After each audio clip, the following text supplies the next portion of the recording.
And we're back, like we never left. Welcome to the Confessions of a Not So Dangerous Mind podcast. I'd like to thank you all for spending some of your Saturday morning here with me in New York. Well, once again, we're going to skip past all that promotional jazz and get right to the guts of the episode. The newest entry in our continuing series of guilty pleasure movies. And some of you will take issue that I'm including this particular film in the realm of guilty pleasure movies. There are those that would say, bullshit. This is simply a fantastic film. This is a great film. This is one of the most amazing movies I've ever seen. How dare you classify it as a guilty pleasure? But I'm sorry, I don't think this film is very good. Super entertaining though it might be. Twists and turns, lots of surprises. I think this film is actually a little bit overrated. Although the Rotten Tomatoes score is in the low 70s, which is kind of in keeping with the fact that there is some polarization. There are people where this is a masterpiece. This is one of the most beautiful love stories, if not the most beautiful love story ever committed to celluloid. And then there are people saying it's about as exciting as a 3-day-old bowl of Rice Krispies with no snap, no crackle, and absolutely no pop. But I'm somewhere in the middle on this one. I think this is a 3 to 3.5 star movie. It is not a masterpiece, but it is so over the top, no pun intended. I'm not talking about Sylvester Stallone, but it is so over the top where the attempt to wring tears from the audience, wring every drop of emotion, it can kind of go both ways. There are times where I've seen this film and I've been into it, and other times I'm like, come on, what am I doing here? This is beyond ridiculous. But the movie we're talking about is the 1990 runaway massive box office hit, which was nominated for 2 Oscars, winning for supporting actress, and it was up for best original screenplay, Ghost. Now, Ghost is not a film that I saw in theaters. The summer of 1990, when it was released, I did go to the movies a number of times. I saw Back to the Future Part 3, really good.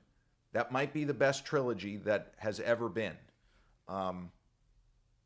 The Indy trilogy would have been better, but then they kind of made 2 more movies, one of which was okay and one of which was not so good. But I saw Back to the Future 3 in theaters.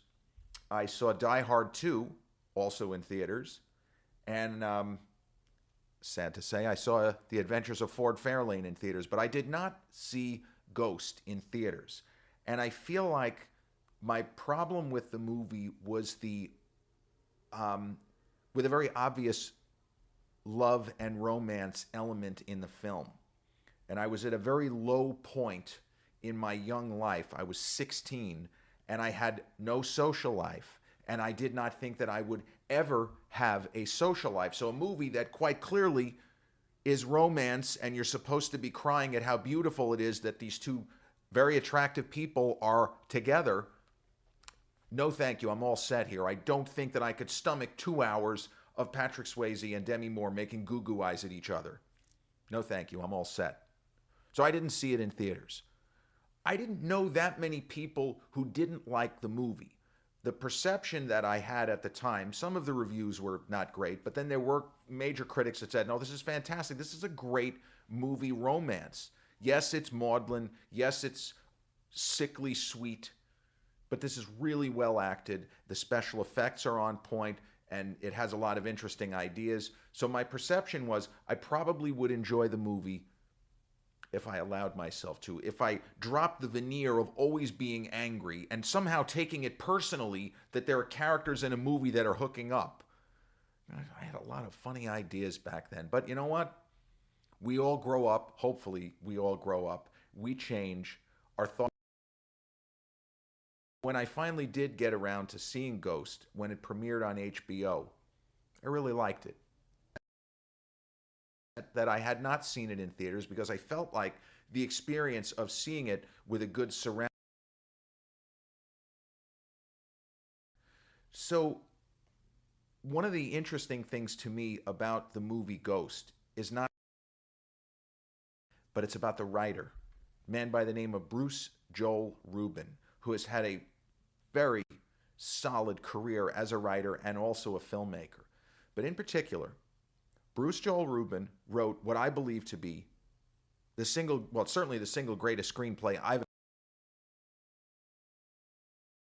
perspective of a script that almost every major player in Hollywood read at one.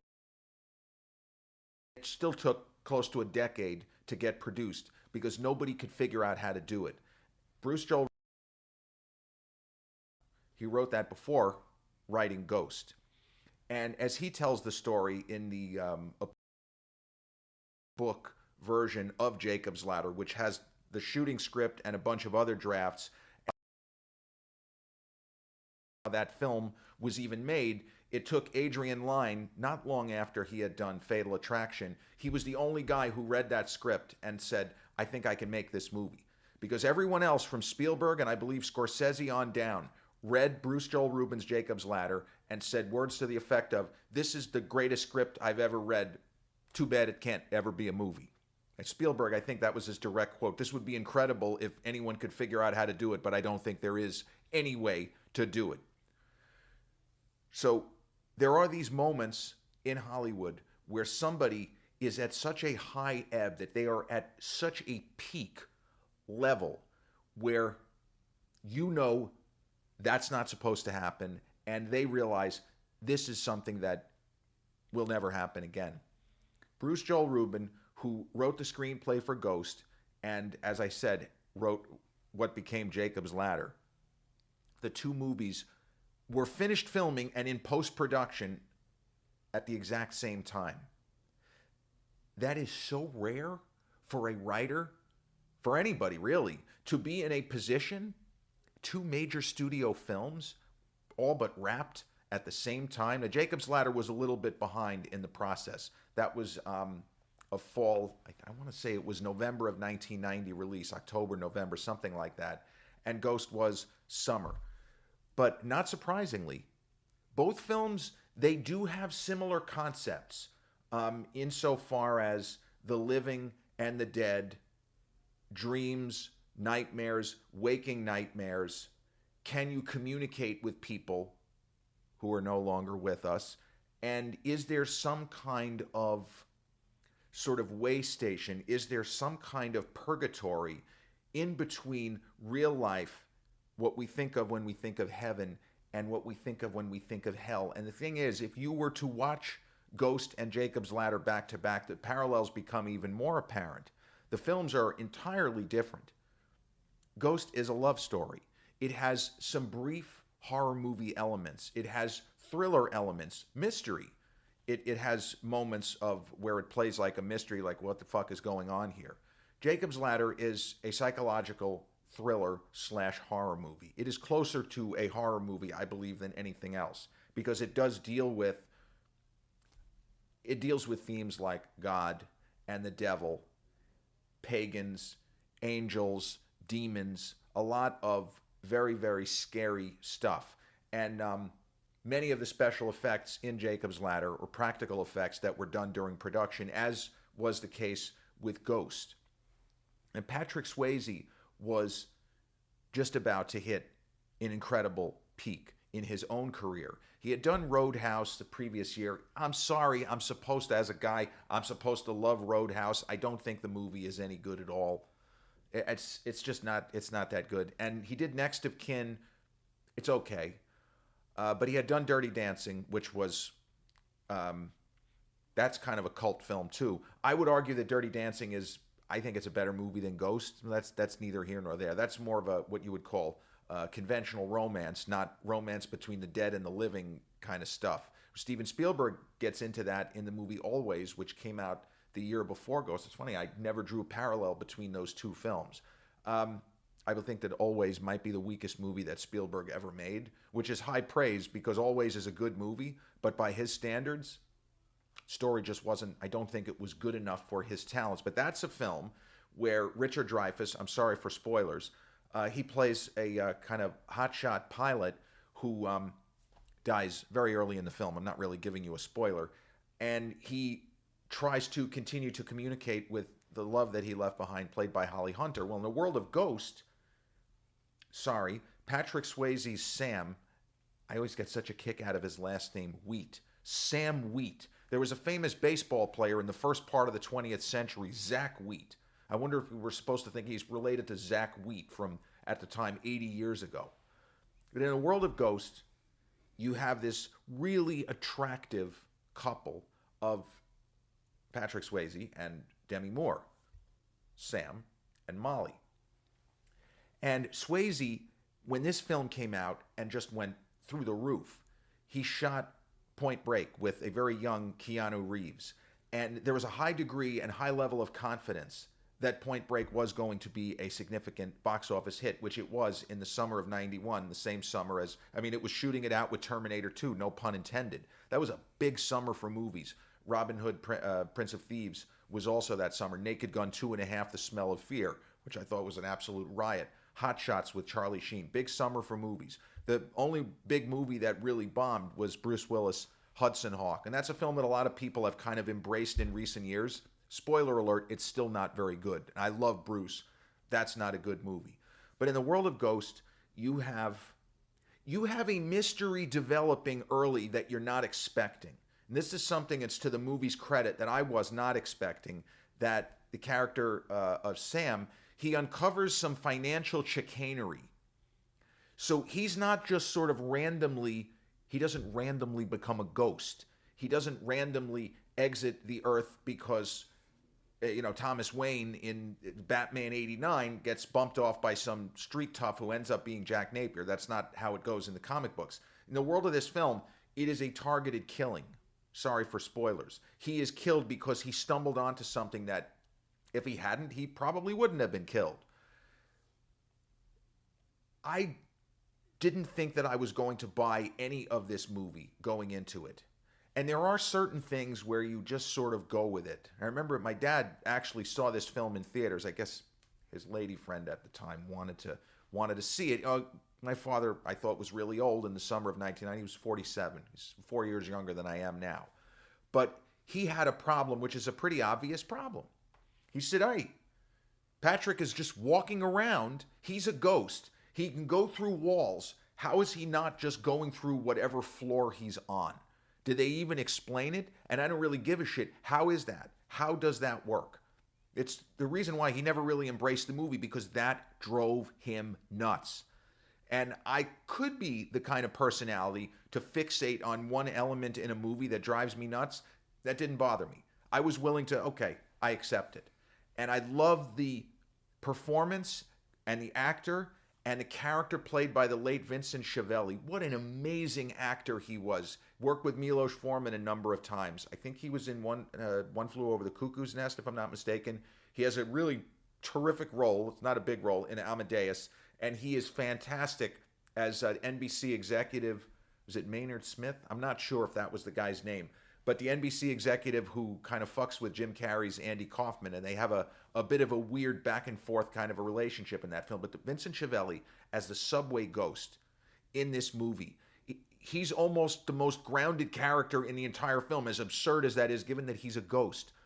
But he plays the role as if it's Shakespeare, and as if this is the most important thing that we as the audience are going to find out the rules of doing this. This is how you manipulate objects. This is how you can fuck with time. And it's a very angry, and Vincent Schiavelli often played boisterous characters, figures of fun. He's a very interesting looking guy. But if he had any more screen time, he probably would have gotten a supporting actor nomination. That is how incredible he is in this movie. So it takes the form of a little bit of a detective story in spots where Patrick Swayze tries to figure out what happened. And when he realizes and figures out what happened, how can he stop the bad guy from having his way, in the worst possible senses of that term, with his beloved Molly? And so because there is murder, and our ostensible main character is bumped off in the first 15 minutes of the film, you know that this is not going to be a stand and cheer, rah-rah kind of movie. But the film does its best to keep the mood somewhat light, and part of the reason is Whoopi Goldberg being cast as a psychic, a medium, a seer, who, ironically, she's completely full of shit. She is a con artist, a flim-flammer. But it turns out she's actually not. That she does have the ability to commune with the dead. And it's to the film's credit that it plays off the idea that they're all quacks, they're all charlatans. Well, actually, Oda Mae Brown, she has some abilities here. And a movie with Steve Martin from a couple of years later called Leap of Faith, which my dad and I saw it and we really enjoyed it. Great cast, Deborah Winger, Liam Neeson. In that movie, he is also a con artist, a charlatan, a flim-flammer, but it turns out that he also seems to have certain powers that are, well, this can't be right. There's no way. So Whoopi Goldberg's character of Oda Mae helps to tie the film together. And because she is able to communicate with Sam, she's able to kind of warn Demi Moore's Molly and to try as best as possible, is there any way to keep her safe?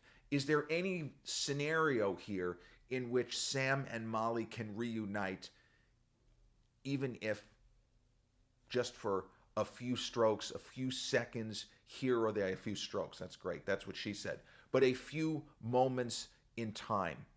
Is there any way to make this happen? And it wouldn't be as memorable a film if it was just death, failure, more death. You know there's going to be some kind of a comeuppance for the bad guy. This is not setting itself up as Chinatown or that kind of hard-bitten mystery where, you know, the main character might actually he may not achieve his objectives here. This is the sort of movie that sets itself up as this big, broad romance. And the Righteous Brothers song, I guess it's called Unchained Melody. That song was everywhere in the summer of 1990. You know what else was a big hit in the summer of 1990? Can't Touch This, MC Hammer. So a kid, a 16-year-old like me, listening to the radio, listening to Z100, it would go from You Can't Touch This, break it down, Unchained Melody, You Can't Touch This. And not long after that, Vanilla Ice, Ice Ice Baby. It's crazy time in, not only in cinema, crazy time for pop music and adult contemporary music, as the Righteous Brothers, that would be what their specialty was. Whoopi Goldberg got the Best Supporting Actress award. She didn't simply get the courtesy of a nomination. Her character is interesting enough, and Whoopi was a movie star. It's hard to believe. You see her on TV. She's kind of goofy on the TV show The View, with all the arguments that she's had with various co-hosts and guests. She can be a contentious personality. But she started, if you didn't know, she was a stand-up comic. And then she headlined a number of movies in the 80s. So she was not an unknown quantity. She was in Color Purple, and she was in a film called Burglar. She did a movie with Sam Elliott, Fatal Beauty. So she was working steadily as an actress, and she actually had a very good, interesting screen presence, because she's not a conventional movie star looking person, but the big smile and the way she could act with her eyes, like, it was not, they didn't do her a favor. She earned the Supporting Actress Award. Now, there were other good candidates that year, but her character is almost like a second lead. And this is where there have been a lot of debates, and these are not bad debates where people get angry, but there have been a lot of debates about how much screen time for the perfect supporting performance. Like, what does the Academy look for? In the case of Ghost, Oda Mae Brown is a major character, and Whoopi's performance doesn't miss. I mean, she's really good. She sells the kind of comedic and the more serious aspects of the character. And I remember when she won, I wasn't particularly surprised. It wasn't an upset any more than Joe Pesci winning Best Supporting Actor in Goodfellas. I feel like percentage-wise, Whoopi probably has slightly more screen time, but I don't really know that. But in the case of Joe Pesci in Goodfellas, that is, top 5 greatest supporting performances by an actor, in my opinion, ever. He is just extraordinary from the first time we see him to the last. So Ghost, I think, was the biggest box office hit of 1990. 1990 was an interesting year in film, as I say, with movies such as Goodfellas. studios had a lot of misses. Bonfire of the Vanities, which I've talked about on the channel, probably have to revisit, was a huge budget adaptation of Tom Wolfe's bestseller, which came out towards the end of the year. The intention was it was going to be Oscar bait, given the literary leanings and the fact that had been such a big property. But summer 1990, you also had, for example, Warren Beatty's Dick Tracy. That was a film that I probably should have seen in theaters. And that movie grossed over $100 million and technically was a hit, but it wasn't as big a hit as the studio was hoping for, and they didn't end up making a sequel. And then Warren Beatty turned around and almost immediately went into shooting Bugsy, which was also Oscar bait, and came out the following year. I think was nominated for like 11 or 12 Oscars and only won 2 in the year of Silence of the Lambs. But to the record, I think that Warren Beatty probably should have won the Best Actor award for films released in 91 over Anthony Hopkins. Because why? Not because Hopkins is not fucking incredible as Hannibal Lecter, but because it's a supporting performance. And Warren Beatty is in almost every scene in the movie Bugsy, and he is fucking great. He is extraordinary in that film. And I was really rooting for him, but he didn't end up winning. Also, before I forget, Ghost is on Paramount Plus, and I think that it's on Tubi, one of the kind of free apps. But it's readily available on streaming, and the movie's old enough where, let's say you're forced to rent it on Amazon Prime if you've never seen it, and then you're like, you know what, the movie's 35 years old, I should totally see it. You could get it for a couple of bucks on Amazon Prime. This is a movie that I like a lot, I don't love, and I didn't want to include this in the most overhyped movies because I don't necessarily think the film is overhyped. I think that I personally I didn't spark to it as much as so many people, and the sort of maudlin aspects of the romance, it's a guilty pleasure. There's nothing wrong with that. This is a movie that you bring your tissues, and Whoopi even joked about that at the time. You bring your tissues, and you just have a good cry. But oddly enough, this is a movie that leaves you feeling pretty good, at least in my opinion. And if there are some stretches in the middle section, I feel like the film could have been 10 minutes shorter. Maybe it would have hit me better, but there are some sections in the middle where the story kind of lags a little bit. But Demi, I think, is terrific. I really like her performance. Even though she's almost a second lead herself, it could be a thankless role because of the amount of crying and the misery, but she really brings it, and she sells the connection, at least for me, the connection between Molly and Sam. The whole thing with I love you, ditto. Patrick Swayze in his later years used to joke about how many times he was stopped on the street with people either saying to him, or women saying, could you say the word ditto to me? Or could you just say, nobody puts baby in a corner? But that's what life was for Patrick Swayze. Most people don't even have one immortal, iconic line such as ditto. Patrick Swayze had 2. Nobody puts baby in a corner. Ditto. I mean, Clint Eastwood had go ahead, make my day. And it's a hell of a thing killing a man. You take away all he's got and all he's ever going to have. But Ghost, to me, every inch, a guilty pleasure, a super entertaining film, not to be taken too seriously, although it does throw out questions about life and death and the afterlife, which can be a little bit disturbing if you are somebody who, let's just say, might be sympathetic to the Tony Goldwyn character of Carl. Or as Patrick Swayze famously says, oh, Carl. Beautiful line reading by Swayze. Ghost, released in 1990, sitting at 72% on Rotten Tomatoes, so certified fresh, a runaway box office hit, the newest entry in our continuing series of guilty pleasure movies. This has been episode 457 of the Confessions of a Not So Dangerous Mind podcast. I'd like to thank you all so much for spending some of your Saturday morning here with me in New York. If you check out this episode on the YouTube channel, haven't done so already, please click like, subscribe, comment, share, turn on those notifications. Or if you catch this episode on the audio platforms such as Podbean, Spotify, iTunes, or the others in which we're hosted, same general rule applies. Click like, subscribe, share, and turn on those notifications. I'll be back with a new episode real soon. Till then,